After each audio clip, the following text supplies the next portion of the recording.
Talk about egg roll or spring roll wrappers. They come packaged flat like this. They have to be refrigerated because they're perishable, or you could freeze them and then thaw them. They're thin and they're a little bit floury, and they're made with flour, egg, and oil. See? They're just like a little cloth, actually.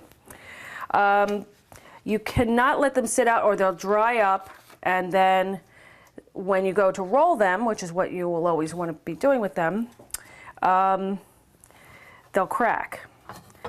Now this is a little big. This is more of an egg roll size, and I want it to be more of a spring roll size, so I'm going to trim them like this. And I'm only going to trim a few at a time. You still want them to be square. Only a few at a time because they have to remain covered. And they're pretty easy to work with. We're going to hold it like that and put our filling in and roll it, and I'll show you how to do that in the next clip. And then you're going to brush it with a little water to seal the edges. So when we come back, we're going to roll our pork and shrimp spring rolls.